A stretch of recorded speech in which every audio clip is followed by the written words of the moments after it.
পাকিস্তানের বাংলাদেশ সফর ঘিরে তৈরি হয়েছে নতুন অনিশ্চয়তা। ৩ ম্যাচের ওয়ানডে সিরিজ খেলতে আগামী সপ্তাহে ঢাকায় আসার কথা ছিল পাকিস্তান ন্যাশনাল ক্রিকেট টিমের।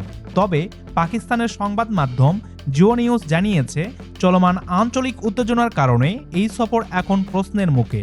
অন্যদিকে বাংলাদেশ ক্রিকেট বোর্ড বা বিসিবির একটি দায়িত্বশীল সূত্র বলছে, এখন পর্যন্ত সূচি অনুযায়ী সিরিজ আয়োজনের প্রস্তুতি চলছে। সম্ভাব্য ফ্লাইট এবং সফরের সময়সূচি নিয়ে দুই বোর্ডের আলোচনা অব্যাহত রয়েছে।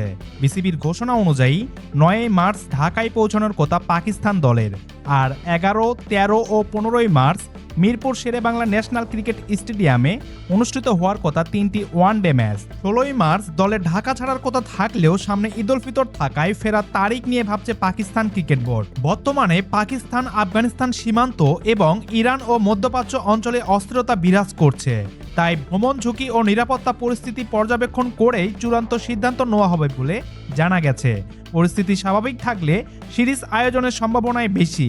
এদিকে ২০২৭ সালের ওয়ানডে বিশ্বকাপে সামনে রেখে দল গোছাতে চায় পাকিস্তান। শোনা যাচ্ছে দলে বড় পরিবর্তন আসতে পারে। খারাপ ফর্মে থাকা বাবর আজম, সিয়াম আয়ুব ও মোহাম্মদ নওয়াজের জায়গায় তরুণদের সুযোগ দেওয়া হতে পারে। সব মিলিয়ে প্রশ্ন একটাই, নির্ধারিত সময়ে কি মাঠে গড়াবে বাংলাদেশ পাকিস্তান সিরিজ, নাকি আঞ্চলিক উত্তেজনা বদলে দিবে পুরো পরিকল্পনা? সেই অবধি জানতে অবশ্যই ফ্রিডম অফ ভয়েস ইউটিউব চ্যানেলের সঙ্গে থাকবেন।